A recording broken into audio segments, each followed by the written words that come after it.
वंदे मातरम साथियों, विवेकानंद एकेडमी में आपका स्वागत है। चलिए आज फिर हम साइंस की एक नई कक्षा लेकर आए हैं। पिछली कक्षा में हमने कोशिका के बारे में ही पढ़ा था, उसमें उसके आधारभूत कुछ बातों को जाना था हमने। अब इस कक्षा में हम कोशिका के बारे में आगे और चर्चा करेंगे, जिसमें उसके अंदर जितने भी कोशिकांग पाए जाते हैं उन सब की क्या क्या कार्य होते हैं, उनकी संरचना कैसी होती है, इस विषय पर चर्चा करेंगे। तो चलिए आज आप हमारे साथ जुड़ जाइए और आगे का अध्ययन कंटिन्यू कीजिए। सबसे पहला हम बात करते हैं कोशिकांगों में। आपको क्वेश्चन ये पूछा जाएगा कि जितने भी कोशिकांग हैं, कोशिकांग के ऊपर एक आवरण पाया जाता है।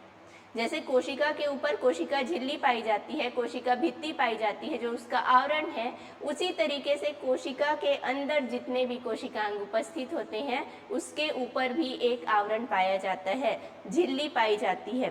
तो सवाल ये उठता है कि किसमें एकल झिल्ली पाई जाती है, किसमें दोहरी झिल्ली पाई जाती है और कौन से ऐसे कोशिकांग है जिसमें झिल्ली पाई ही नहीं जाती है। तो सबसे पहले हम इसी विषय पर चर्चा करते हैं, देखते हैं इसमें। एकल झिल्ली कोशिकांग, कोशिकांग को अगर हम विभाजित करें झिल्ली के आधार पर, उसके आवरण के आधार पर, तो 3 भागों में हम इसको विभाजित कर सकते हैं। पहला है एकल झिल्ली कोशिकांग, अर्थात ऐसा कोशिकांग जिसके ऊपर सिर्फ एक ही आवरण पाया जाएगा। दोहरी झिल्ली कोशिकांग, जिसके ऊपर 2 आवरण पाए जाएंगे, 2 झिल्लियां पाई जाएगी। और ऐसे कोशिकांग जिसके ऊपर एक भी आवरण नहीं होगा, कोई भी झिल्ली नहीं पाई जाएगी। एकल झिल्ली कोशिकांग के अंतर्गत आते हैं अंतःप्रदव्य जालिका, रिक्तिका जिसको वैक्यूल कहा जाता है, गोल्जी काय, गोल्जी बॉडी और लाइसोसोम। ये चारों कोशिकांग में एक ही झिल्ली पाई जाती है। जिनमें 2 झिल्ली पाई जाती है उसमें पहला है केंद्रक, न्यूक्लियस, दूसरा है माइटोकॉन्ड्रिया और तीसरा है हरित लवक, क्लोरोप्लास्ट। जिसमें झिल्ली पाई ही नहीं जाती वो है राइबोसोम, सेंट्रोसोम और कुछ छोटे छोटे और ऑर्गेनेल्स है जिसे सूक्ष्मकाय कहा जाता है, इनमें झिल्ली नहीं पाई जाती है। अब हम बात करते हैं सबसे पहले केंद्रक से शुरुआत करते, पर उसके ऊपर हम जब देखें कोशिका को देखें तो सबसे बाहर का भाग, सबसे बाहरी आवरण होता है कोशिका भित्ति। तो वहीं से शुरू करते हैं हम कोशिका भित्ति से। पहला जो कोशिकांग है वो आता है कोशिका भित्ति। अच्छा, उससे पहले हम कंपोजिशन देख लेते हैं। कंपोजिशन मतलब संगठन। जो कोशिका है उनका संगठन क्या है, मतलब क्या क्या उसमें पाया जाता है कोशिका का संगठन। तो इसमें हम देखते हैं पानी की मात्रा, सबसे ज़्यादा पानी की मात्रा होती है 70 से 90%। एक कोशिका के अंदर सर्वाधिक मात्रा में पानी पाया जाता है 70 से लेकर 90%। उसमें प्रोटीन पाया जाता है 10 से 15%। कार्बोहाइड्रेट की मात्रा होती है 3%। साथ में लिपिड भी पाया जाता है जिसको हम फैट या वसा भी कहते हैं, ये है 2%। न्यूक्लिक एसिड ये पाया जाता है 5 से 7%। न्यूक्लिक अम्ल और कुछ आयंस है जो कि पाया जाता है 1%। अब हम चलते हैं आगे कोशिका भित्ति की ओर। ये देखिए, ये है कोशिका भित्ति। जब हम कोशिका भित्ति की बात करते हैं तो कोशिका भित्ति किस में पाई जाती है और किस में नहीं पाई जाती है ना। तो कोशिका भित्ति जंतु कोशिका में नहीं पाई जाती है और पादप कोशिका में पाई जाती है ना। कोशिका भित्ति जंतु कोशिका में नहीं पाई जाती, पादप कोशिका में पाई जाती है। इसके अलावा बैक्टीरिया में भी कोशिका भित्ति पाई जाती है, शैवाल में भी पाई जाती है और कवक में भी पाया जाता है। कौन कौन सी कोशिका भित्ति, किसकी कोशिका भित्ति किस चीज की बनी होती है। जैसे हम प्लांट की बात करें, पौधे की, तो पौधे की कोशिका भित्ति बनी होती है सेल्यूलोज की। पौधे की कोशिका भित्ति बनी होती है सेल्यूलोज की। वैसे ही हम देखते हैं जंतुओं में तो पाया नहीं जाता है ना, प्लांट्स, पौधों की कोशिका भित्ति, पादप या पौधे की कोशिका भित्ति बनी होती है सेल्यूलोज की। फिर आते हैं बैक्टीरिया, जो जीवाणु होता है उस जीवाणु की कवक भित्ति, कोशिका भित्ति बनी होती है पेप्टिडोग्लाइकॉन। पेप्टिडोग्लाइकॉन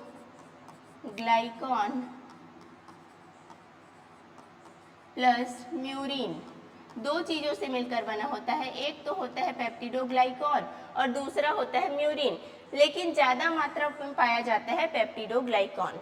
एल्गी है ना, एल्गी आता है जिसको कहते हैं शैवाल। शैवाल की कोशिका भित्ति भी सेल्यूलोज की ही बनी होती है, पौधे की तरह इसकी कोशिका भी सेल्यूलोज की बनी होती है। फिर लास्ट में आता है फंगी, जिसको कहते हैं कवक, और कवक की कोशिका भित्ति काइटिन की बनी होती है, काइटिन। ठीक है, तो चारों को याद रखेंगे। यहाँ पे से क्वेश्चन बनता है कि कोशिका भित्ति किसकी बनी होती है। ठीक, अब बात करते हैं इसकी संरचना कैसी होती है कोशिका भित्ति की। तो हम यहाँ पर देखते हैं ये कोशिका भित्ति, ये पौधे की कोशिका है और पौधे की कोशिका में हमको बहुत अच्छे से कोशिका भित्ति दिखाई देगा, जिसमें कोशिका भित्ति ये वाला भाग है, ये वाला आवरण, एक बीच का खाली जगह और ये तीसरा आवरण, तीन आवरण आपको दिखाई दे रहे हैं। अब देखेंगे आपके डायग्राम में नाम भी लिखा हुआ है यहाँ पे। सबसे अंदर वाला आवरण जो यहाँ पे हमको ब्लू कलर का दिखाई दे रहा है ना, ये वाला, ये तो है सेल मेम्ब्रेन, कोशिका झिल्ली है ये, कोशिका झिल्ली। उसके बाद है कोशिका भित्ति। तो सबसे पहले आते हैं इस वाले भाग में। तो ये जो कोशिका झिल्ली के जस्ट बाद है, इसको कहते हैं प्राइमरी वॉल। प्राइमरी वॉल, प्राथमिक भित्ति। कोशिका झिल्ली के जस्ट बाद जो झिल्ली आएगी, जो भित्ति आएगी, उसको कहा जाएगा प्राथमिक भित्ति। और जो सबसे बाहर की ओर आता है, सबसे बाहर की ओर आएगा, उसको कहा जाएगा सेकेंडरी वॉल, उसको कहा जाएगा सेकेंडरी वॉल। ठीक है, सेकेंडरी वॉल। द्वितीयक भित्ति, द्वितीयक भित्ति। और दोनों के बीच का भाग, प्राइमरी वॉल और सेकेंडरी वॉल के बीच में जो होता है, उसको कहा जाता है मिडिल लेमिला। तो इस प्रकार से कोशिका भित्ति तीन भागों से मिलकर बना होता है। आपको सिर्फ याद रखना है, अंदर बाहर कुछ नहीं पूछेगा। आपके क्वेश्चन में ये पूछ सकता है कि कितने भागों से मिलकर कोशिका भित्ति का निर्माण होता है। तो तीन भागों से मिलकर कोशिका भित्ति का निर्माण होता है, प्राइमरी वॉल, सेकेंडरी वॉल और मिडिल लेमिला। इन तीन चीजों से मिलकर कोशिका भित्ति बनती है। अब कोशिका भित्ति के बारे में हम जानते हैं कि ये सिर्फ पादप कोशिका में पाया जा रहा है, सेल्यूलोज का बना होता है। ये जो है बहुत ही ज्यादा कठोर होता है। कोशिका भित्ति जो होता है वो कठोर होता है और कोशिका को सुरक्षा प्रदान करने का काम करता है। कोशिका को क्या करेगा? सुरक्षा प्रदान करने का काम करता है। इसमें एक होता है लिग्निन, एक लिग्निन नामक पदार्थ होता है। जैसे जैसे ये कोशिका भित्ति मैच्योर होती जाती है, कोशिका भित्ति जब मैच्योर होगी, विकसित होते जाएगी, पूर्ण रूप से इसका विकास होगा, तो इसमें जब पूर्ण रूप से विकसित होगी तो इसके अंदर लिग्निन बनेगा, लिग्निन, लिग्निन नामक पदार्थ का निर्माण होता है, लिग्निन। और यही जो लिग्निन है, ये कोशिका भित्ति को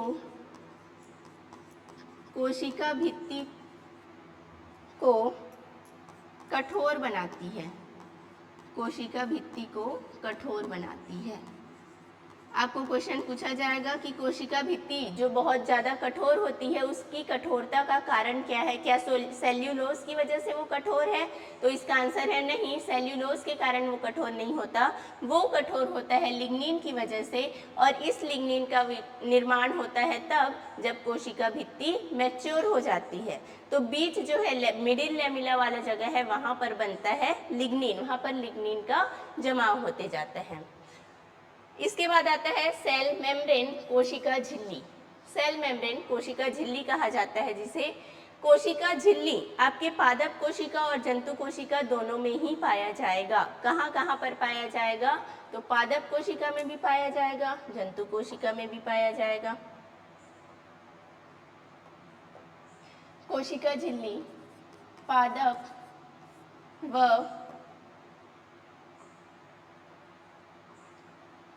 व जंतु दोनों कोशिकाओं में पाया जाता है, दोनों कोशिकाओं में पाया जाता है,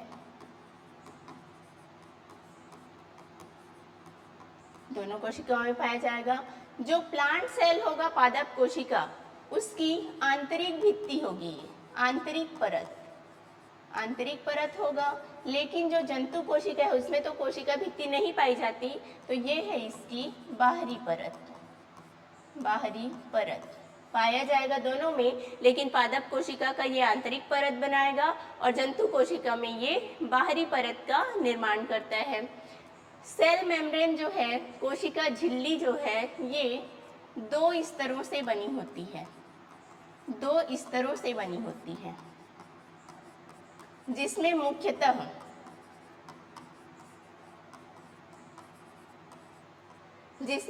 मुख्य रूप से आपको फास्फोलिपिड मिलेगा। दो स्तरों की बनी होती है। दो स्तर किसका होता है? तो फास्फोलिपिड, फास्फोलिपिड की दो परतें दिखाई देती है। फास्फोलिपिड, ऐसा नहीं है कि सिर्फ फास्फोलिपिड से बना हुआ है, फास्फोलिपिड के साथ कुछ प्रोटीन्स भी होते हैं, कुछ कार्बोहाइड्रेट्स भी होते हैं, और जिसको मैं अभी डायग्राम के माध्यम से बताऊंगी। पहले यहाँ पे कुछ थ्योरेटिकल चीज़ें देख लेते हैं इसका। सेल मेम्ब्रेन की अगर हम बात करें इसकी मोटाई की, मोटाई, तो इसकी मोटाई होती है 5 से 10 नैनोमीटर, 5 से लेकर 10 नैनोमीटर तक की इसकी मोटाई होती है। और ये जो है अर्धपारगम्य होता है, सेमी परमिएबल, अर्धपारगम्य। अर्धपारगम्य का मतलब ये होता है कि ये कुछ सेलेक्टिव चीज़ों को ही अपने से होकर गुजरने देता है। जैसे ये एक सेल मेम्ब्रेन है, कोशिका की झिल्ली है, तो ये सभी पदार्थों को अंदर नहीं आने देता, सभी पदार्थों को बाहर भी नहीं जाने देगा। सेमी परमिएबल का मतलब होता है अर्धपारगम्य, अर्ध का मतलब आधा। जो चीज़ें इसके लिए लाभदायक है, लाभदायक चीज़ें हैं, उसको वो अंदर आने देगा। जो चीज़ें इसके लिए हानिकारक है उसको वो बाहर निकालता है। हर चीज़ों को अंदर नहीं आने देगा, हर चीज़ को बाहर नहीं जाने देगा। सेलेक्टिव चीज़ों को ही वो अंदर व बाहर आने देता है। इसे ही कहा जाता है अर्धपारगम्य, अर्धपारगम्य होता है। अब इसका एक मॉडल बनाया था जो दोहरी झिल्ली से दो स्तरों का बना होता है, फास्फोलिपिड का। तो इसके विषय में मॉडल बनाया था जिसका नाम है सिंगर व निकोलसन। सेल मेम्ब्रेन का मॉडल किसने बनाया था? तो सिंगर व निकोलसन का बहुत ही प्रचलित मॉडल है। सिंगर व निकोलसन ने इसका मॉडल बनाया। ये मॉडल कैसा मॉडल बनाया था? तो आइए देखते हैं इनके मॉडल को, सिंगर व निकोलसन के मॉडल को। ये वाला जो है, ये डायग्राम, ये सिंगर और निकोलसन द्वारा बनाया गया ही मॉडल है, जिसमें आपको दिखाई देगा कौन कौन से भाग दिखाई दे रहे हैं। देखो, ये पार्ट जिसमें आपको गोलाकार संरचनाएं दिखा रही है, ऊपर भी नीचे दिखाई दे रही है और नीचे भी गोलाकार स्तर दिखाई दे रहा है। उसके आगे ऐसे दो पूंछ के जैसे टेल के समान संरचना दिखाई दे रही है, ऊपर भी नीचे भी। यही जो दो लेयर दिखाई दे रहे हैं, एक ऊपर वाला लेयर, एक नीचे वाला लेयर, यही स्तर है फास्फोलिपिड का। यही किसका लेयर है? फास्फोलिपिड, फास्फोलिपिड, यह है फास्फोलिपिड। उसके अलावा नीले कलर का जो स्ट्रक्चर दिखाई दे रहा है, ये है प्रोटीन। ये नीले रंग में जो आपको दिखाई दे रहा है, ये भाग है प्रोटीन।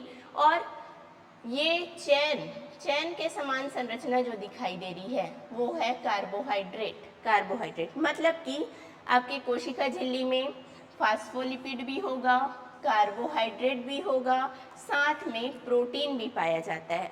और कुछ आपके कोलेस्ट्रॉल भी होते हैं। कोलेस्ट्रॉल, अब लिपिड है, लिपिड मतलब होता है फैट, फैट को ही हम कोलेस्ट्रॉल कहते हैं।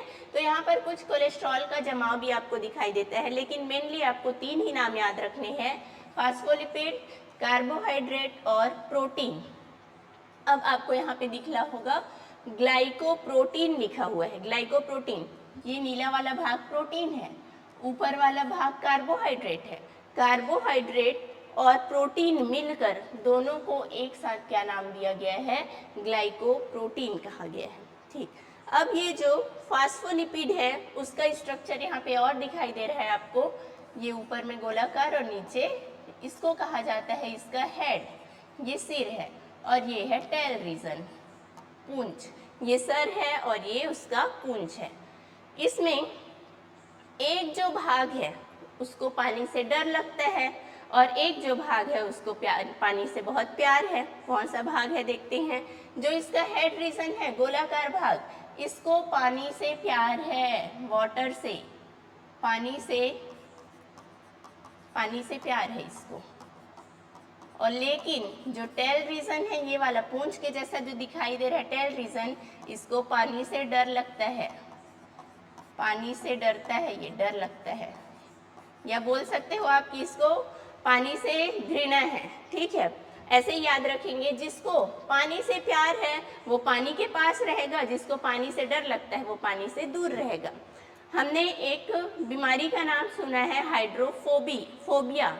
हाइड्रोफोबिया में क्या होता है, जिस मनुष्य को हाइड्रोफोबिया हो नामक बीमारी होती है उसको पानी से डर लगता है ना। वैसे यहाँ पर भी है, हाइड्रो का मीनिंग होता है पानी, जिस भाग को पानी से प्यार है, पानी मतलब हाइड्रो, और प्यार है तो उसको फिलिक कहा जाता है। फोबिया मतलब डर होता है, देखो हाइड्रोफोबिया, फोबिक लिखा है ना।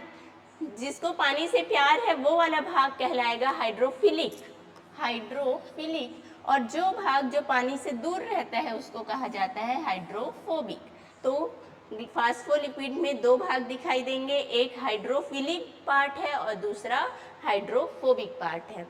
आपको ये पूछा जाएगा कि फास्फोलिपिड का कौन सा भाग हाइड्रोफोबिक होता है, हेड पार्ट या फिर टेल पार्ट। तो हाइड्रोफोबिक होगा आपका टेल वाला रीजन, टेल रीजन जो है वो हाइड्रोफोबिक होगा।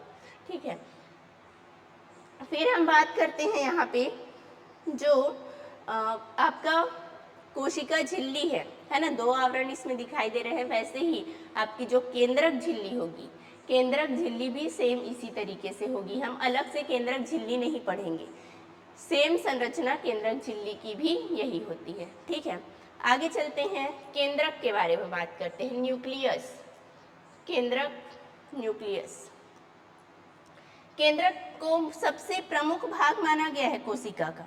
कोशिका का सबसे प्रमुख भाग केंद्रक को कहा गया है। क्यों कहा गया है भाई केंद्रक को प्रमुख भाग? जैसे हमारे शरीर में हमारा प्रमुख भाग होता है मस्तिष्क, वैसे ही जो क्या काम करता है मस्तिष्क, पूरे अंगों को नियंत्रित करता है। सेम काम होता है इस केंद्रक का। ये केंद्रक कोशिका के सभी कोशिकांगों को नियंत्रित करता है और उसको समन्वित करके रखता है ना, संचालक का काम करता है। ये जैसा ऑर्डर देगा सारे कोशिकांग वैसा ही काम करेंगे, तो इसको बोला जाता है संचालक। और दूसरा सबसे मुख्य पार्ट है, लगभग कोशिका का 10% भाग केंद्रक से घिरा होता है। कोशिका का लगभग 10% भाग किससे घिरा होगा? केंद्रक से घिरा होता है। ये आपको गोलाकार जो संरचना दिखाई दे रही है ये पूरा केंद्रक है। और केंद्रक के अंदर पाए जाते हैं आनुवांशिक पदार्थ, आनुवांशिक पदार्थ। ये आनुवांशिक पदार्थ डीएनए भी हो सकते हैं, आरएनए भी हो सकते हैं, डीएनए या फिर आरएनए, आरएनए भी हो सकते हैं। लेकिन आनुवांशिक पदार्थ सिर्फ एक होता है, या तो डीएनए होगा या आरएनए होगा। आनुवांशिक पदार्थ वह पदार्थ है जो किसी भी कैरेक्टर को, किसी भी लक्षण को माता पिता से बच्चों तक पहुंचाने का काम करता है। तो आनुवांशिक पदार्थ कहाँ पर होता है? तो केंद्रक के अंदर पाया जाता है। ये इसको हम गुणसूत्र बोल सकते हैं। आनुवांशिक पदार्थ क्या है? तो गुणसूत्र भी है। डीएनए संगठित होकर, है ना, कहाँ पर एकत्रित होकर रहता है? तो क्रोमोसोम के रूप में आपको दिखाई देगा। मैं इसको फिर से अच्छे से एक्सप्लेन कर देती हूँ। यहाँ पर ये हुआ केंद्रक, ये है केंद्रक। केंद्रक के अंदर पाया जाता है गुणसूत्र, केंद्रक में पाया जाता है गुणसूत्र। गुणसूत्र के अंदर डीएनए व्यवस्थित रहता है, इसके अंदर डीएनए स्ट्रैंड व्यवस्थित रहेगा। और इस डीएनए का एक स्पेशल भाग, विशिष्ट भाग जो निर्माण करता है प्रोटीन का, जैसे ये वाला भाग प्रोटीन का निर्माण कर रहा है, ये वाला भाग कर रहा है, ये कर रहा है, तो ऐसा भाग जो डीएनए का वह भाग जो प्रोटीन का निर्माण करे या आरएनए का निर्माण करे वो भाग कहलाता है जीन। जीन तो आनुवांशिक पदार्थ गुणसूत्र भी है, डीएनए भी है, जीन भी है, लेकिन मुख्य रूप से मुख्य आनुवांशिक पदार्थ कौन सा है, तो जीन को ही हम मुख्य आनुवांशिक पदार्थ के रूप में जानते हैं। न्यूक्लियस की खोज करने वाले थे रॉबर्ट ब्राउन। कोशिका की खोज की थी रॉबर्ट हुक ने, लेकिन न्यूक्लियस की खोज की है रॉबर्ट ब्राउन ने।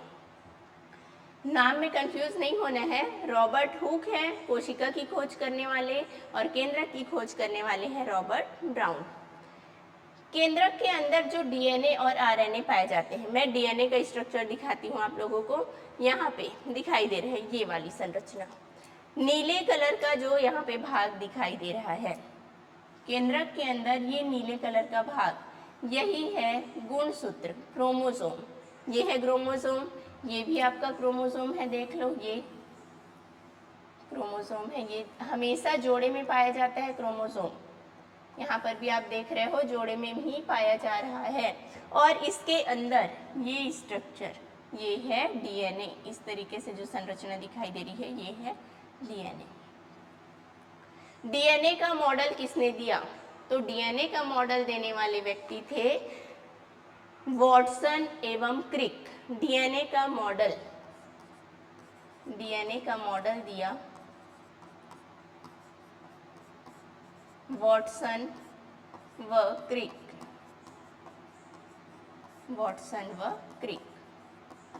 ठीक है, चलिए ये डीएनए नाम आया तो यहाँ पे इससे संबंधित जो जानकारी थी वो मैंने बता दिया। अब देखते हैं यहाँ पे केंद्रक के बारे में क्या क्या देख लिए हमने, कि केंद्रक की खोज करने वाले जो साइंटिस्ट थे उनका नाम है रॉबर्ट ब्राउन।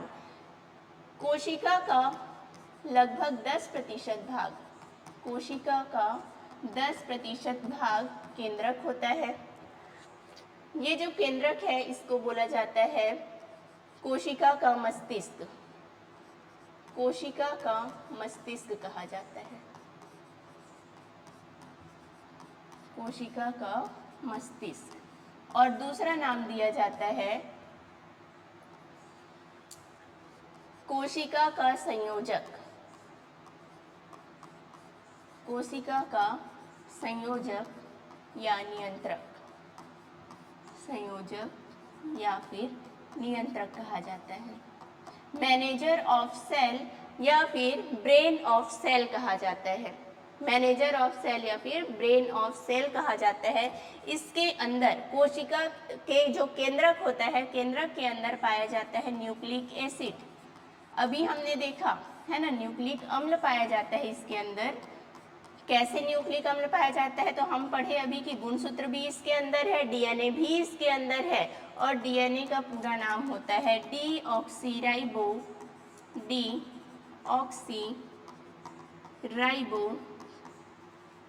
Nucleic acid. कौन सा अम्ल आया यहाँ पे नाम, न्यूक्लिक एसिड।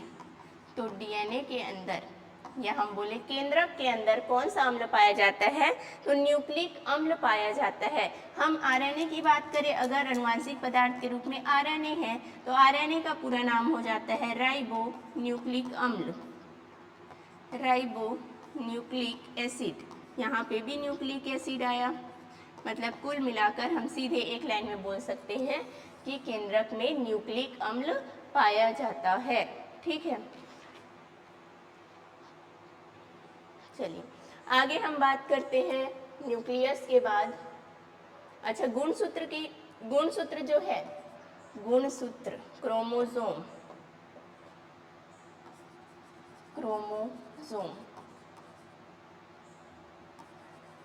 तो क्रोमोसोम गुणसूत्र की संख्या हमारे शरीर में पाई जाती है। हमारी कोशिका में 23 जोड़े गुणसूत्र पाए जाते हैं, 23 जोड़े गुणसूत्र, जो 2 प्रकार के होते हैं। पहला होता है ऑटोसोम, जिसको कायिक गुणसूत्र कहते हैं, कायिक गुणसूत्र। और दूसरे नंबर पे आता है नाम एलोसोम, एलोसोम, जिसको हम कहते हैं, या फिर सेक्स क्रोमोसोम भी कहते हैं। लिंग गुणसूत्र, लिंग गुणसूत्र। कायिक गुणसूत्र की संख्या होती है 22 जोड़ी, मतलब कि 44। 44 जो है वो होते हैं कायिक गुणसूत्र, और एक जोड़ी मतलब कि संख्या में 2 ये होते हैं लिंग गुणसूत्र। और वो कौन सा जोड़ा होता है, तो 23वां जोड़ा होता है। 23वां जोड़ा यही निर्धारित करता है कि जो बच्चा होने वाला है वो लड़का होगा या लड़की होगी। ठीक है, चलिए इसके बाद आते हैं माइटोकॉन्ड्रिया, जिसको हम कहते हैं सूत्रकणिका। वैसे इसका इंग्लिश नाम ही ज़्यादा फेमस है, सभी गुण किसके नाम से, माइटोकॉन्ड्रिया के नाम से ही जानते हैं। हिंदी में कहा जाता है सूत्रकणिका। माइटोकॉन्ड्रिया जो है ना, माइटोकॉन्ड्रिया की खोज करने वाले वैज्ञानिक के नाम में थोड़ा सा आपको सावधानी बरतना है, किसी एक नाम को लेकर आगे नहीं बढ़ना है। कुछ हम इसका इतिहास जान लेते हैं। जैसे माइटोकॉन्ड्रिया, जिसे हम कोशिका का ऊर्जा घर कहते हैं, है ना, यहाँ पे श्वसन की क्रिया होती है, इसलिए इसको ऊर्जा घर बोला जाता है। इसकी खोज सबसे पहले जिसने की थी वो है Albert von Kolliker. Albert von Kolliker ने इस कोशिकांग की खोज की। लेकिन फिर क्या हुआ, बाद में रिचर्ड अल्टमैन द्वारा इसका नाम बदल दिया गया। खोज करने वाले हैं अल्बर्ट वॉन कोलिकर, बाद में इसका नाम बदल कर रख दिया गया बायोब्लास्ट। बाद में इसको क्या कहा गया, बायोब्लास्ट कहा गया। फिर एक वैज्ञानिक है दूसरे, कार्ल बेंडा, इन्होंने फिर से इसका नाम चेंज किया और कहा माइटोकॉन्ड्रिया। तो माइटोकॉन्ड्रिया नाम किसने दिया, तो माइटोकॉन्ड्रिया नाम दिया है कार्ल बेंडा ने। माइटोकॉन्ड्रिया नाम दिया है कार्ल बेंडा ने। अल्टमैन ने इसे बायोब्लास्ट कहा है और इसकी खोज करने वाले हैं अल्बर्ट वॉन कोलिकर। ठीक है, माइटोकॉन्ड्रिया को कोशिका का ऊर्जा घर कहते हैं। कोशिका का ऊर्जा घर, power house of cell, power house of cell.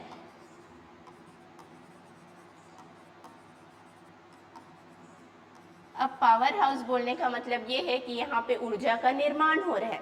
और ऊर्जा का निर्माण कैसे होगा, तो जब क्रिया होगी श्वसन की, जब होगा रेस्पिरेशन जब होता है तभी ऊर्जा का निर्माण होता है। श्वसन की क्रिया जब होगी तभी ऊर्जा बनेगी। और श्वसन कोशिका के अंदर हो रहा है, इसलिए इस श्वसन को बोला जाता है अंतःकोशिकीय श्वसन। अंतःकोशिकीय श्वसन। हमारे शरीर में जब श्वसन की क्रिया होती है तो श्वसन को करने वाला अंग होता है फेफड़ा, लेकिन कोशिका के अंदर श्वसन का जो काम है वो करता है माइटोकॉन्ड्रिया। और कोशिका के अंदर हो रहा है श्वसन, इसलिए बोला गया है अंतःकोशिकीय श्वसन। अब जब श्वसन की क्रिया होगी तो ऊर्जा का निर्माण होगा।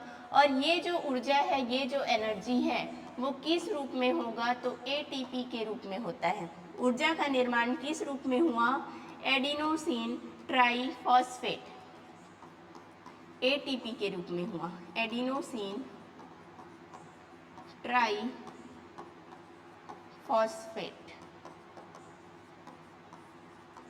एटीपी को ऊर्जा करेंसी या ऊर्जा मुद्रा कहा जाता है। ऊर्जा मुद्रा या ऊर्जा करेंसी कहा जाता है। अब देखते हैं ये जो श्वसन है ये भी दो प्रकार से होते हैं। एक होता है वायवीय श्वसन और दूसरा होता है अवायवीय श्वसन।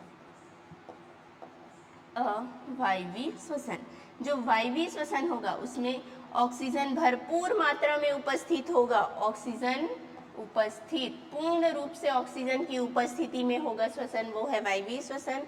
जिसमें ऑक्सीजन की मात्रा कम हो या ऑक्सीजन नहीं हो उसको कहते हैं अवायवीय श्वसन। जब हम ऑक्सीजन की उपस्थिति में, ऑक्सीजन हमारे लिए बहुत ही महत्वपूर्ण होता है, इसी से हमको एनर्जी मिलता है।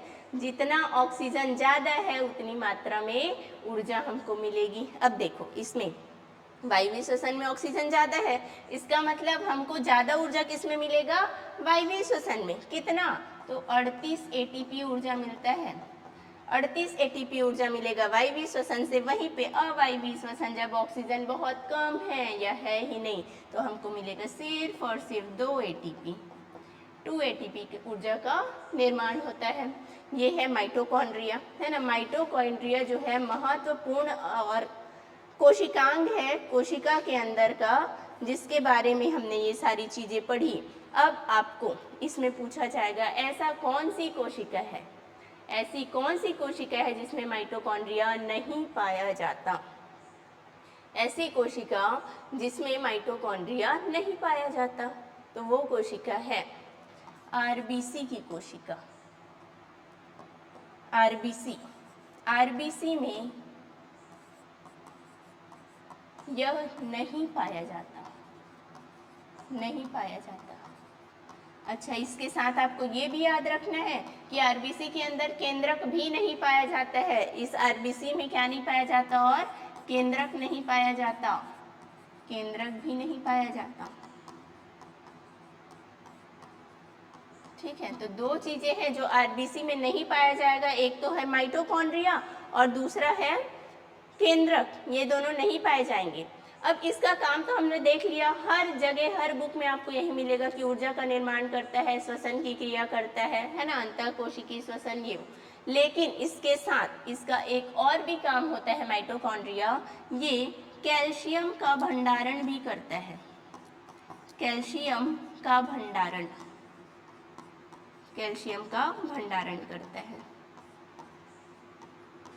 लेकिन ये कम रूप में करता है। ज़्यादा काम है इसका श्वसन करने का, और ये है टेम्पररी काम जिसमें कैल्शियम का वो भंडारण करेगा, स्टोर करके रखेगा। हम माइटोकॉन्ड्रिया का स्ट्रक्चर देख लेते हैं, कैसा दिखाई देता है संरचना। ये है आपका माइटोकॉन्ड्रिया, ठीक है, सूत्र कणिका। इसमें आपको दोहरी परत, 2 स्तर, आपको 2 लेयर दिखाई देंगे।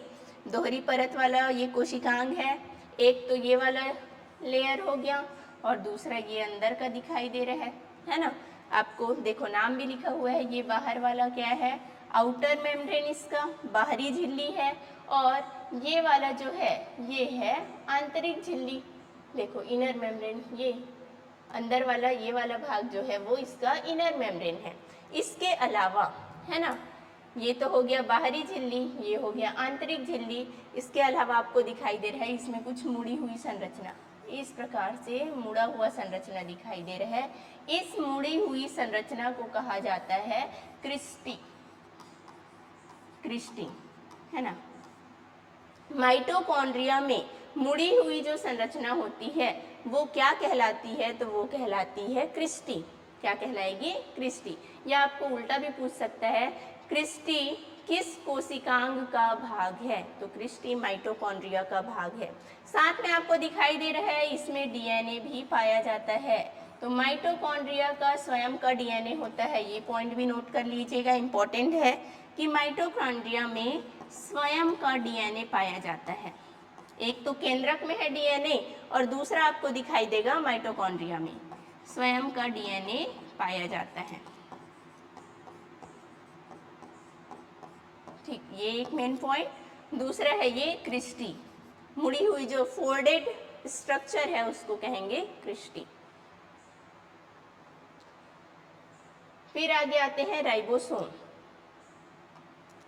राइबो का अर्थ होता है, राइबो वर्ड जहां पर भी आया, आपको जहां भी राइबो दिखाई दे तो एक बात याद रखना है, राइबो का मतलब होगा प्रोटीन।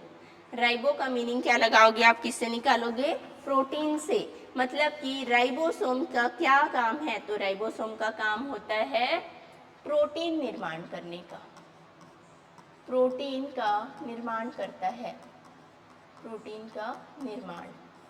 इसकी खोज करने वाले थे पैलेट, जॉर्ज ई पैलेट ने इस राइबोसोम की खोज की थी। इसका काम है प्रोटीन का निर्माण करना, इसलिए इसको कहा जाता है प्रोटीन की फैक्ट्री, प्रोटीन की फैक्ट्री। जहाँ पे जिस चीज का निर्माण होता है उसको उसकी फैक्ट्री कहा जाता है। यहाँ पे प्रोटीन बनता है तो इसको प्रोटीन की फैक्ट्री कहा गया है, ठीक है। ये जो है ये आपको दिखाई देगा कि जो प्रोकैरियोटिक होते हैं उसमें अलग प्रकार का पाया जाता है, यूकैरियोटिक में अलग प्रकार का पाया जाता है, हमने पढ़ा था। तो राइबोसोम दो प्रकार के दिखेंगे आपको, राइबोसोम एक तो होता है 70S राइबोसोम और दूसरा होता है 80S राइबोसोम। 70S और दूसरा है 80S, तो दो प्रकार के राइबोसोम है। इसके डायग्राम में हम देखते हैं, ये देखो ये पूरा स्ट्रक्चर राइबोसोम का है, पूरा राइबोसोम है, लेकिन आपको दो भाग दिखाई दे रहे होंगे यहाँ पर, एक ये छोटा भाग और दूसरा एक बड़ा सा भाग।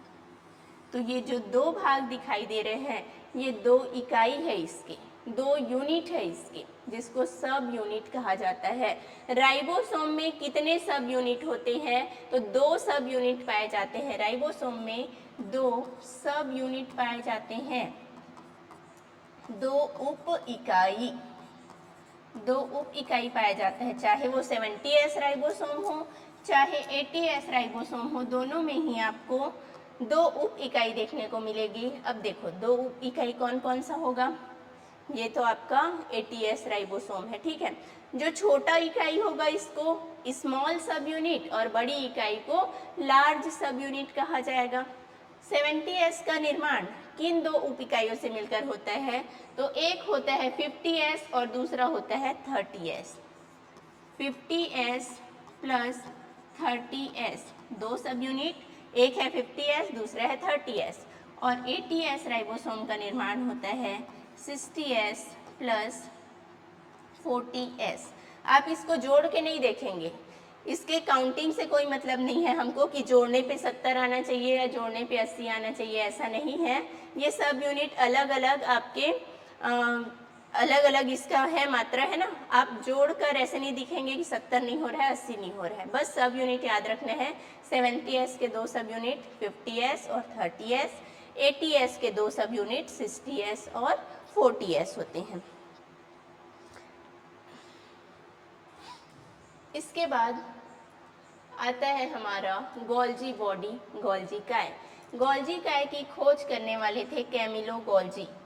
कैमिलो गोल्जी ने गोल्जी काय की खोज की, कैमिलो गोल्जी। ये जो स्ट्रक्चर आपको दिखाई दे रहा है ये है गोल्जी काय। इसमें भी आपको मुड़ी हुई संरचना दिखाई दे रही है, माइटोकॉन्ड्रिया में भी आपको मुड़ी हुई संरचना दिखाई दे रही थी। माइटोकॉन्ड्रिया की मुड़ी हुई संरचना को कहा हमने क्रिस्टी। अब इसमें देखते हैं इसका मुड़ा हुआ भाग क्या कहलाता है, इसमें भी है, देखिए ये पूरा है गोल्जी काय, यहाँ से लेकर यहाँ तक। ये चौड़ा भाग है, ऊपर का भाग सकरा है, नीचे का भाग चौड़ा दिखाई दे रहा है, ऊपर का भाग सकरा। जो पुराना भाग होता है वो है ये चौड़ा वाला भाग, जिसका निर्माण पहले से हुआ है। और जो पुराना राइबोसोम का भाग होता है, राइबोसोम का पुराना भाग, उसको ट्रांसफेज कहते हैं। ट्रांसफेज, ये वाला भाग जो है ये कहलाएगा ट्रांसफेज। और जो ऊपर वाला नया भाग होता है उसको कहते हैं सिसफेज, सिसफेज। फिर इसकी जो मुड़ी हुई संरचना है, ऐसे फोल्ड बना हुआ है, ये दोनों साइड आपको देखने को मिलेंगी। ये मुड़ी हुई जो संरचना है उसको सिस्टर्नी कहा जाता है, सिस्टर्नी, सिस्टर्नी, ठीक है। मुड़ी हुई संरचना सिस्टर्नी कहलाता है।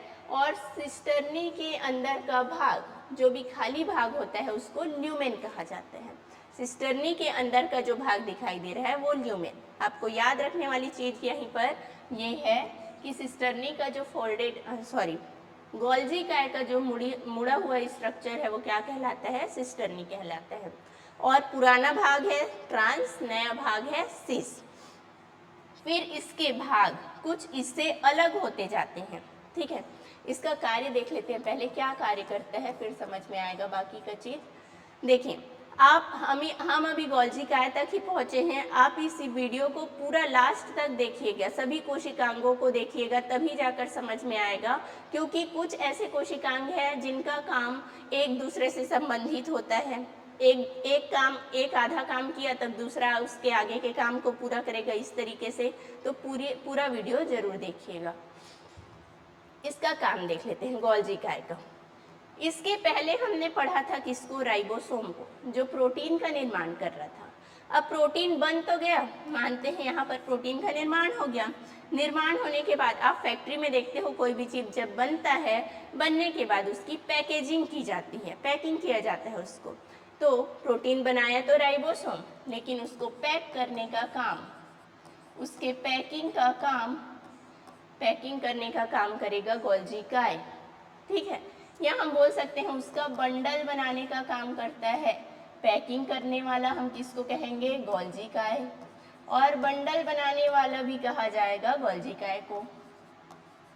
बंडल बनाने वाला किसकी पैकिंग कर रहा है और किसका बंडल बना रहा है? तो प्रोटीन का। ठीक है, प्रोटीन की फैक्ट्री राइबोसोम, प्रोटीन को पैक करने वाला गोल्जी काय। ठीक है, अब ये भी आरबीसी में नहीं पाया जाता, आरबीसी में नहीं पाया जाता। 3 चीजें हैं जो आरबीसी में नहीं पाई जाती। पहला केंद्रक, दूसरा माइटोकॉन्ड्रिया और तीसरा है गोल्जी काय। ये तीनों ही आपके आरबीसी कोशिका के अंदर नहीं पाए जाते हैं। ठीक, आगे चलते हैं हम। गोल्जी काय के बाद अगला कोशिकांग है एंडोप्लाज्मिक रेटिकुलम। एंडोप्लाज्मिक रेटिकुलम की खोज अल्बर्ट क्लाउड और किथ पोर्टर ने की थी। ज़्यादातर नाम हमको पोर्टर का मिलता है, लेकिन 2 वैज्ञानिकों ने खोज किया था इसका। एक है अल्बर्ट क्लाउड और दूसरे हैं किथ पोर्टर। ठीक है, एंडोप्लाज्मिक रेटिकुलम, यहाँ पे 2 प्रकार के एंडोप्लाज्मिक रेटिकुलम आपको दिखाई देंगे। एक जो है, ये देखिए, ये है केंद्रक, ये केंद्रक है। केंद्रक से जस्ट सीधे चिपका हुआ जो एंडोप्लाज्मिक रेटिकुलम है, ये इस तरीके से जो दिखाई दे रहा है, यहाँ तक ये पूरा भाग ये केंद्रक से जुड़ा हुआ है। इसके ऊपर कुछ छोटे छोटे दाने के समान संरचना भी दिखाई दे रही है। लेकिन हम जब केंद्रक से दूर आते हैं तो ये भी राइबोसोम है, लेकिन हमें इसके ऊपर कोई भी दाने के समान संरचना दिखाई नहीं दे रही है। तो इसी आधार पर हमने इसे 2 भागों में बांटा।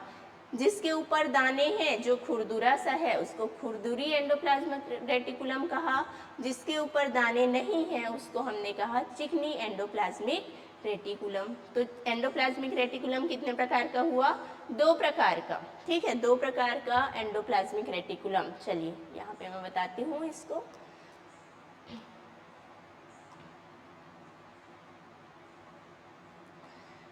देखिए भाई, क्लास तो आप लोग देख रहे हैं, लाइक शेयर और सब्सक्राइब भी कीजिएगा। साथ में जो भी आपको लगे कहीं पे कुछ कमी है या जो भी चीज़ें आपको अच्छी लग रही है तो कमेंट जरूर करिएगा। एंडोप्लाज्मिक रेटिकुलम 2 प्रकार के, एक होता है चिकनी अंतःप्रदव्य जालिका, शॉर्ट में ER कहते हैं, एंडोप्लाज्मिक रेटिकुलम। चिकनी को हम बोल सकते हैं स्मूथ, क्या कहेंगे? स्मूथ, या पूरा हिंदी में ही लिख देते हैं। चलिए, चिकनी अंतःप्रदव्य जालिका, अंतःप्रदव्य जालिका। और दूसरा होगा खुरदुरी अंतःप्रदव्य जालिका, खुरदुरी अंतःप्रदव्य जालिका। खुरदुरी अंतःप्रदव्य जालिका जो है वो केंद्रक के पास होती है, केंद्रक के पास होती है। साथ में केंद्रक के पास उससे जुड़ी हुई होती है। जब जुड़ी हुई है वो केंद्रक से तो वो स्थायी होती है, स्थायी होती है, अधिक स्थायी। जो किसी चीज से जुड़ा हुआ है, चिपका हुआ है, तो वो स्टेबल रहेगा, स्थायी रहेगा वहाँ पे। ये अधिक स्थायी होता है, अधिक स्थायी। अब इसमें खुरदुरा है, जो आपको बिंदु बिंदु दाने दाने के समान संरचना दिखाई दे रही थी ना, वो है राइबोसोम, वो है राइबोसोम। राइबोसोम आके इसके ऊपर चिपक जाते हैं, जिसकी वजह से ही ये खुरदुरी हो जाता है। तो इसमें राइबोसोम पाए जाते हैं और राइबोसोम जहाँ भी पाया जाएगा वो करेगा प्रोटीन का निर्माण, प्रोटीन का निर्माण करता है। फिर हम चलते हैं, जो चिकनी अंतःप्रदव्य जालिका है ये केंद्रक से दूर होगी, केंद्रक से दूर। जब केंद्रक से दूर है, उससे अटैच नहीं है, तो ये होता है कम स्थायी, कम स्थायी होगा, ज़्यादा स्थायी नहीं होगा। साथ में ये एकदम चिकनी है, समतल है, इसके ऊपर राइबोसोम नहीं पाया जाता, राइबोसोम नहीं पाया जाएगा। और राइबोसोम नहीं पाया जाएगा मतलब ये प्रोटीन का निर्माण नहीं करेगा, ये करेगा वसा का निर्माण, वसा या लिपिड का निर्माण करता है, लिपिड का निर्माण करेगा।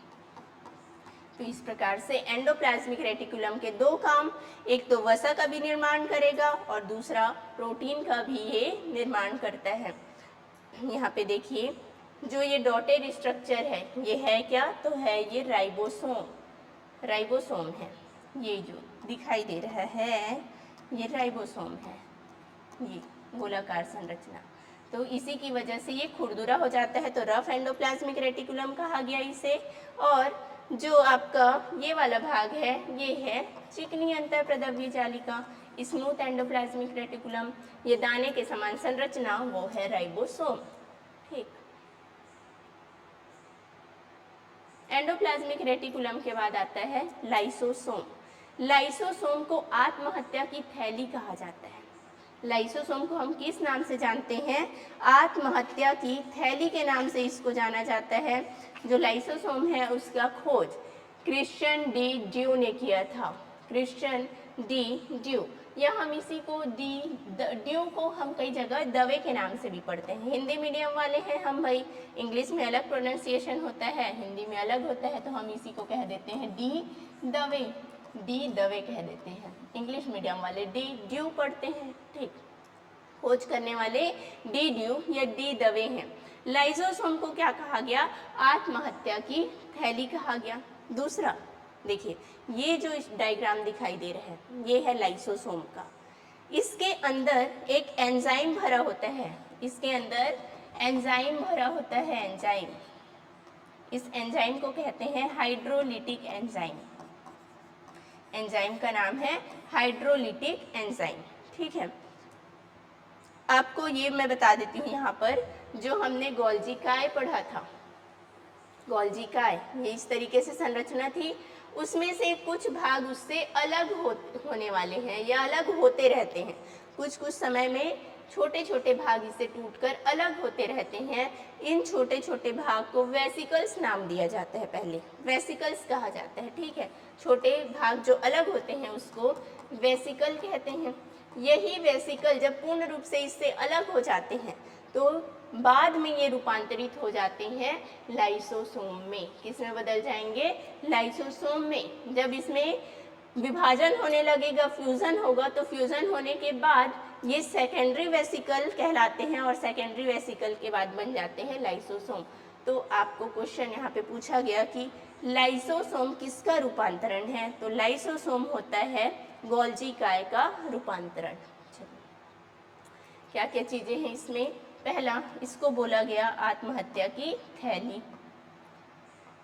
क्यों नाम दिया गया ये भी समझते हैं। लाइसोसोम को कहा जाता है आत्महत्या की थैली।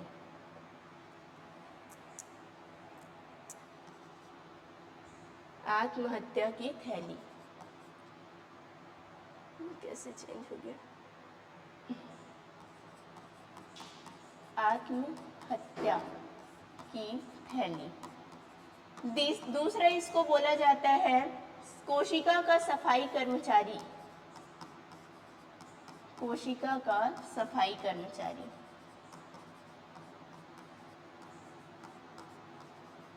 और इसको एटम बम नाम भी दिया गया है क्योंकि ये ब्लास्ट हो जाता है भाई, एटम बम।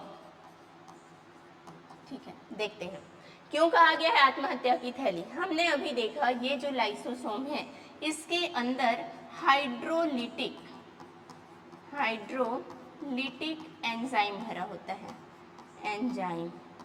ये जो एंजाइम है है ना। हाइड्रोलिटिक एंजाइम जो होता है इसका काम होता है, जैसे ये पूरी कोशिका है और कोशिका के अंदर ये है लाइसोसोम, इसके अंदर कोई अपशिष्ट पदार्थ आ गए तो ये क्या करेगा, लाइसोसोम इसके पास जाएगा, इसके पास जाने के बाद कुछ इसके ऊपर हाइड्रोलिटिक एंजाइम छिड़क देता है, उसके ऊपर हाइड्रोलिटिक एंजाइम छिड़क दिया, स्रावित कर दिया।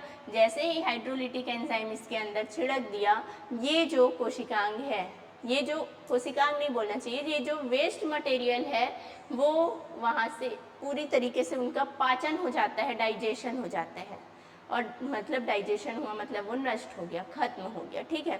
तो इनको डाइजेस्ट करने का काम, अपशिष्ट पदार्थों को पाचन करने का काम करता है ये लाइसोसोम, इसलिए इसको बोला गया है सफाई कर्मचारी। क्या करता है ये, पाचन की क्रिया करता है। तो आपको अगर पूछा जाए अंतः कोशिकीय पाचन किस कोशिकांग में होता है, आप बताएंगे लाइसोसोम में होता है। फिर आत्महत्या की थैली बोला गया, ये एंजाइम जब तक सही मात्रा में है इसके अंदर तब तक ठीक है, लेकिन जैसे ही ज़्यादा मात्रा में हो गया, ज़्यादा मात्रा में हुआ, फूलेगा, फैलेगा और ये फट जाएगा। फटने के कारण इसको बोला गया है एटम बम। फट जाएगा तो एटम बम। अब फटने के बाद क्या करेगा ये, जैसे ही फटा पूरा हाइड्रोलिटिक एंजाइम बाहर आ गया। जैसे ही पूरा हाइड्रोलिटिक एंजाइम बाहर आया, ये तो लाइसोसोम को भी खत्म करेगा, इस पूरी कोशिका को भी खत्म कर देगा ये एंजाइम, इसलिए कहा गया है आत्महत्या की थैली। तो तीनों नाम इसके काम के आधार पर रखे गए हैं, जैसे जैसे काम वैसे वैसे इसके नाम। ये पाया तो जाएगा सभी जगह, लेकिन यहाँ पर भी आरबीसी का नाम आएगा, याद रखिएगा। आरबीसी जो परिपक्व आरबीसी है, परिपक्व, जब तक आरबीसी मैच्योर नहीं हुआ है तब तक उसके अंदर पाया जाएगा ये लाइसोसोम। लेकिन जैसे ही ये परिपक्व हो गया, परिपक्व होने के बाद परिपक्व आरबीसी में नहीं पाया जाता, गायब हो जाएगा, वहाँ से नहीं पाया जाता है, ठीक है। इमैच्योर है तो लाइसोसोम है, मैच्योर हुआ तो लाइसोसोम से दुश्मनी, लाइसोसोम गायब वहाँ से, ठीक है। तो लाइसोसोम में ये नहीं पाया जाएगा। लेकिन सबसे ज़्यादा कहाँ पर पाया जाता है, आरबीसी में नहीं पाया जाता, ठीक है भाई। कहाँ पाया जाता है, हमारी जो डब्ल्यूबीसी की कोशिका है, डब्ल्यूबीसी में सबसे ज़्यादा मात्रा में पाया जाता है, डब्ल्यूबीसी में सर्वाधिक पाया जाता है। क्यों सर्वाधिक पाया जाएगा, डब्ल्यूबीसी का काम है जीवाणु, विषाणु, कवक, फंगस सबको खत्म करना। जब इसके पास ज़्यादा रहेगा लाइसोसोम तभी तो वो खत्म करेगा इन सारी चीज़ों को। तो डब्ल्यूबीसी में सर्वाधिक पाया जाता है। डब्ल्यूबीसी का काम क्या होता है, प्रतिरक्षा तंत्र को बनाए रखना, हमारी इम्यूनिटी को स्ट्रॉन्ग करना। इम्यूनिटी स्ट्रॉन्ग कैसे होगा, जब वो सारी चीज़ों को, जो बाहर से आने वाले हानिकारक जो बैक्टीरिया है, विषाणु है, कवक है, प्रोटोजोआ है, सबको खत्म करेगा। तो इसलिए डब्ल्यूबीसी में सबसे ज़्यादा लाइसोसोम पाया जाता है। चलिए यहाँ पे देखते हैं हम वैक्यूल के बारे में, रिक्तिका के बारे में, है ना। रिक्त स्थान, हाँ मैं बात करी थी जब हम छोटे थे तो क्या आता था क्वेश्चन में, रिक्त स्थान की पूर्ति करो। और रिक्त स्थान मतलब क्या होता है, खाली जगह। ऐसे खाली जगह दिया रहता था, बीच में इधर कुछ लिखा है, इधर कुछ लिखा है, ये खाली जगह है, मतलब खाली जगह को ही हम कहते हैं रिक्तिका। कोशिका में जो खाली भाग दिखाई देता है, इस तरीके से जो खाली जगह दिखाई देगा, ये है प्लांट सेल। ये कौन सी कोशिका है, पादप कोशिका है, और ये है जंतु कोशिका। देखो यहाँ पे ये खाली जगह, ये क्या कहलाया, रिक्तिका, वैक्यूल। इसमें जब देखोगे तो छोटा छोटा भाग दिखाई दे रहा है, ये भी खाली जगह है, ये माइटोकॉन्ड्रिया है ना, ये वाला, ये दो भाग दिखाई दे रहे हैं, ये क्या है, वैक्यूल है, रिक्तिका। अब खाली जगह क्या काम आता है, तो कुछ न कुछ सामान रखने के काम आ जाता है। इन खाली जगहों पे, ठीक, इन खाली जगहों पे भोज्य पदार्थ को संचित किया जाता है, भोज्य पदार्थों को संचित किया जाता है, संचित। संचित करने का काम होता है, यहाँ पे इकट्ठा करके रखा जाता है भोज्य पदार्थ को। रिक्तिका की खोज, यहाँ पे भी दो साइंटिस्ट का नाम आया है। रिक्तिका की खोज, स्पेनजनी ने सर्वप्रथम सबसे पहले प्रोटोजोआ में रिक्तिका की खोज की थी। ठीक है, सबसे पहले किसने प्रोटोजोआ में स्पेनजनी नाम के वैज्ञानिक ने देखा था इसको, रिक्तिका को। लेकिन बाद में डुजार्डिन ने तारा आकार वालों को रिक्तिका नाम दिया। तो नाम किसी और ने दिया, देखा किसी और ने। देखा किसने? स्पेनजनी ने। स्पेनजनी ने देखा, डुजार्डिन ने इसका नामकरण किया, नाम दिया। अब यहाँ पे हम दोनों कोशिका को कंपेयर कर लेते हैं। पादप कोशिका में आपको वैक्यूल जो दिखाई दे रहा है वो है बड़े आकार का, आकार है बड़ा, आकार बड़ा है, लेकिन संख्या एक ही दिखाई दे रहा है, मतलब संख्या कम। आकार बड़ा, संख्या कम। आप बात करते हैं जंतु कोशिका की, तो जंतु कोशिका में आकार है छोटा, जंतु कोशिका में आकार छोटा, और जब आकार छोटा होगा तो संख्या ज़्यादा होगा, जस्ट अपोजिट। जिसकी संख्या ज़्यादा उसका आकार छोटा, जिसकी संख्या कम उसका आकार बड़ा। ये हो जाएगा संख्या अधिक। आपको तो यहाँ पे सिर्फ दो दिखाई दे रहे हैं, दो से ज़्यादा भी हो सकते हैं। अब इसमें देखेंगे बड़ा आकार किसमें है? प्लांट सेल में। छोटा आकार किसमें है? एनिमल सेल में, जंतु कोशिका में। ये काम कर रहा है क्या? भोज्य पदार्थों को इकट्ठा रखने का, संचित करने का। भोज्य पदार्थ किस रूप में संचित होंगे? तो भोज्य पदार्थों का जो संचय है वो भी प्लांट सेल में होगा स्टार्च के रूप में। भोज्य पदार्थ पादप कोशिका में स्टार्च के रूप में संचित होते हैं और जंतु कोशिका में संचित होते हैं ग्लाइकोजन के रूप में। ग्लाइकोजन, मैंने पिछली वीडियो में इस ग्लाइकोजन के बारे में, है ना, ग्लूकोज को ग्लाइकोजन में क्यों बदला जाता है इसके बारे में थोड़ी जानकारी दी थी। अगर आपने वो वीडियो नहीं देखा है तो एक बार देखिएगा। सबसे ज़्यादा पौधों की जड़ों में भोज्य पदार्थ संचित रहता है। पौधे की जड़ में सबसे ज़्यादा भोज्य पदार्थ संचित रहता है। और अगर हम बात करें जंतु कोशिका में, तो जंतु कोशिका में यकृत में संचित होता है ये ग्लाइकोजन। कहाँ पर संचित होगा? लीवर में, यकृत में। कोशिका के अंदर तो वैक्यूल में संचित रहेगा, लेकिन हमारे शरीर में लीवर में संचित रहता है।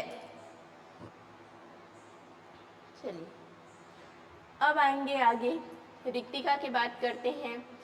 बात प्लास्टिड की, जिसको लवक कहा जाता है। लवक जो होता है रंग देने वाला, इसकी खोज करने वाले हैं अर्नेस्ट हैकल। अर्नेस्ट हैकल ने इसकी खोज की है। ई हैकल, अर्नेस्ट हैकल, जिन्होंने पारिस्थितिक तंत्र नाम भी दिया था, उन्होंने ही इसको खोजा है प्लास्टिड को। देखिए प्लास्टिड क्या होता है? तो रंग देने वाले जो होते हैं, कलर देने वाले, रंग देने वाले को कहा जाता है लवक। ये लवक कहाँ मिलेंगे आपको? तो मिलेंगे पादप कोशिका में। पादप कोशिका में पाए जाते हैं, जंतु कोशिका में नहीं पाए जाते। सिर्फ कहाँ दिखाई देंगे? जंतु कोशिका में नहीं दिखाई देंगे, पादप कोशिका में दिखाई देंगे। अगर हमारी कोशिका के अंदर भी प्लास्टिड पाया जाता है ना, अगर हम में भी प्लास्टिड पाया जाता तो हमारे हाथ होते नीले कलर के, पैर होते हरे कलर के, ठीक है, गाल होते गुलाबी कलर के, पर ऐसा नहीं है। हमारे शरीर के अंग जो है वो सब एक ही कलर के हैं, कलर भी नहीं, है ना। ये जो रंग मिला है हमको वो मेलेनिन की वजह से मिला हुआ है। ये कलर, त्वचा का जो रंग है वो मेलेनिन की वजह से मिला है, जो एक प्रकार का वर्णक है, वो लवक नहीं है। लवक होते हैं पादप कोशिका में 3 प्रकार के। चलिए यहाँ पर लिखा हुआ है, पहला क्लोरोप्लास्ट, दूसरा है क्रोमोप्लास्ट और तीसरा ल्यूकोप्लास्ट।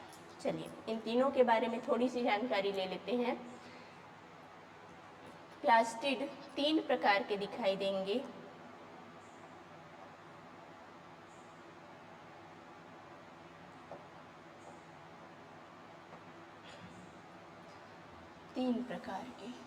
पहला होगा क्लोरोप्लास्ट, दूसरा होगा क्रोमोप्लास्ट। हिंदी में कहते हैं क्लोरोप्लास्ट को हरित लवक। हरित लवक हरित लवक, इंग्लिश में बोलेंगे क्लोरोप्लास्ट। दूसरा है क्रोमोप्लास्ट, क्रोमोप्लास्ट जिसको कहते हैं वर्णी लवक, वर्णी लवक। और तीसरा है ल्यूकोप्लास्ट, ल्यूकोप्लास्ट इसको बोला जाता है अवर्णी लवक, अवर्णी जिसमें कलर नहीं पाया जाएगा। हरित लवक नाम से ही क्लियर है कौन सा कलर देगा, ये हरा रंग। जो हरित लवक होते हैं, क्लोरोप्लास्ट होते हैं, वो पौधे में आपको हरा कलर देंगे। जैसे पत्तियां हैं, पत्तियों में पाया जाएगा क्लोरोप्लास्ट। पौधे का जो भी भाग जहाँ हरा कलर दिखाई दे रहा है वहाँ पे होगा क्लोरोप्लास्ट। दूसरे नंबर पे बात करते हैं हम, पहले ल्यूकोप्लास्ट को ले लेते हैं। हिंदी में बोल रहा है अवर्णी, मतलब यहाँ पे कोई भी कलर नहीं होगा, कोई भी कलर नहीं है, वहाँ पे होता है सफ़ेद रंग। पौधे का जो भी भाग जहाँ पे सफ़ेद कलर दिखाई दे रहा है वहाँ पे होगा ल्यूकोप्लास्ट। और तीसरे नंबर पे आते हैं वर्णी लवक जिसको क्रोमोप्लास्ट कहते हैं। हरा व सफ़ेद को छोड़कर जितने भी अलग अन्य रंग दिखाई देंगे, सफ़ेद के अलावा अन्य रंग, हरा, गुलाबी, पीला, नीला, ठीक है, इंद्रधनुष के सातों रंग सब आपको दिखाई देंगे क्रोमोप्लास्ट की वजह से। हरित लवक हम नाम सुनते हैं क्या, क्लोरोफिल। एक नाम है क्लोरोफिल जो प्रकाश संश्लेषण में मदद करता है। क्लोरोफिल क्या है, तो वो एक क्रोमोप्लास्ट है। क्या है वो, क्लोरोप्लास्ट है। हम यहाँ पर क्लोरोफिल क्या है देखें, क्लोरोफिल, तो क्लोरोफिल एक वर्णक है, लवक नहीं है, ये वर्णक है जो को किसके अंतर्गत आता है, हरित लवक क्लोरोप्लास्ट के अंतर्गत आता है ना। फिर बाकी इसके अलावा आपको दिखाई देंगे कोई जो पौधे का, जैसे टमाटर लाल रंग का दिखाई देता है, टमाटर का रंग कैसा होता है, लाल, तो ना वो हरित लवक है ना वो अवर्णी लवक है। किसके अंतर्गत आएगा, क्रोमोप्लास्ट के अंतर्गत आएगा। लेकिन कौन सा वर्णक पाया जाता है वहाँ पे बात करें तो वर्णक होता है आपका ल्यूकोपेन, लाइकोपेन भी कहते हैं इसको, है ना, लाइकोपेन होता है। गाजर में क्या पाया जाता है, टमाटर में क्या पाया जाता है, कोई भी जैसे चुकंदर है, चुकंदर भी कलरफुल होता है, उसमें कौन सा वर्णक होता है, पीले कलर के लिए कौन सा वर्णक होता है, लाल कलर के लिए कौन सा वर्णक होता है, इन सब पे हम चर्चा करेंगे लेकिन उसको बाद में। बस अभी यहाँ पर ये याद रखिएगा, सफ़ेद और हरे को छोड़कर जो भी कलर दिखाई देता है वो होता है क्रोमोप्लास्ट की वजह से। ठीक, अब आगे चलते हैं। वर्णक की बात हो गई, वर्णक के बाद सबसे लास्ट में हम बात कर लेते हैं, पूरे कोशिकांगों को हमने पढ़ लिया। आशा करती हूँ कि आप सबको अच्छे से समझ में आया होगा। जहाँ पर भी आपको डाउट होगा कमेंट करके बताइएगा। अब इसमें कोशिका के अंदर कुछ द्रव भरा होता है ना, जो द्रव भरा होता है कोशिका के अंदर उसको हम कहते हैं क्या, साइटोप्लाज्म कहते हैं या फिर प्रोटोप्लाज्म कहते हैं। बहुत ज़्यादा कन्फ्यूज़न होता है कि साइटोप्लाज्म क्या है और प्रोटोप्लाज्म क्या है, तो मैं इन दोनों में थोड़ा सा आपको डिफरेंस बता देती हूँ क्या होता है। साइटोप्लाज्म को हम कहते हैं कोशिका द्रव, साइटोप्लाज्म को हिंदी में कहा जाता है कोशिका द्रव, कोशिका द्रव। साइटो का ही मीनिंग होता है कोशिका, कोशिका द्रव्य, और प्रोटोप्लाज्म का मतलब होता है जीव द्रव्य, जीव द्रव्य। देखिए, कोशिका के अंदर भरा हुआ तरल पदार्थ, कोशिका के अंदर जो भी पदार्थ भरा हुआ है उसको हम कहते हैं कोशिका द्रव। ठीक है, कोशिका के अंदर भरा हुआ पदार्थ क्या कहलाएगा, कोशिका द्रव। देखिए, ये एक है कोशिका, कोशिका के अंदर जितना भी पदार्थ भरा हुआ है ये सारा क्या कहलाएगा, साइटोप्लाज्म, कोशिका द्रव कहलाएगा। मैंने इसमें अभी केंद्रक नहीं बनाया है, केंद्रक को छोड़ दिया है। ठीक है, ये है केंद्रक के अलावा जितना भी पदार्थ भरा होता है वो है साइटोप्लाज्म। लेकिन जब मैं इसमें केंद्रक भी बना दूं, चलिए केंद्रक बना देते हैं। ये इस कोशिका के अंदर जब मैंने केंद्रक को भी इंक्लूड कर दिया, केंद्रक भी बना दिया, तो अब ये कोशिका द्रव और साथ में केंद्रक दोनों मिलकर बना लेते हैं प्रोटोप्लाज्म। दोनों मिलकर किसका निर्माण करेंगे? प्रोटोप्लाज्म। आप ये भी बोल सकते हो कि कोशिका द्रव प्लस केंद्रक दोनों मिलकर प्रोटोप्लाज्म बनाए, या फिर केंद्रक के अंदर भरा हुआ जो पदार्थ है उसको हम कहते हैं केंद्रक द्रव। केंद्रक द्रव न्यूक्लियोप्लाज्म कहते हैं। तो साइटोप्लाज्म प्लस न्यूक्लियोप्लाज्म दोनों मिलकर निर्माण करेंगे प्रोटोप्लाज्म का। देख लीजिए इस डायग्राम के माध्यम से मैं बता देती हूँ। ये है आपका कोशिका सेल, ये है केंद्रक, है ना। केंद्रक के अंदर जो पदार्थ भरा होता है उसको कहते हैं न्यूक्लियोप्लाज्म कहते हैं ना, न्यूक्लियोप्लाज्म। केंद्रक द्रव्य कहा गया, ये है केंद्रक द्रव्य। और केंद्रक के बाहर जितना भी मटेरियल है, केंद्रक के बाहर जितना भी मटेरियल है, इन सबको कहा गया साइटोप्लाज्म। देखो इसमें सिर्फ बाहर की चीजें बनाई गई है, केंद्रक नहीं बनाया गया है, इसको बोला गया क्या? साइटोप्लाज्म। अब साइटोप्लाज्म प्लस न्यूक्लियोप्लाज्म दोनों को जब जोड़ दिया जाएगा तो ये कहलाता है प्रोटोप्लाज्म। ठीक है, ये हो गया, हमने पूरी जानकारी प्राप्त कर ली कोशिका के बारे में। ठीक है, वीडियो देखने के लिए आप सभी का बहुत बहुत धन्यवाद।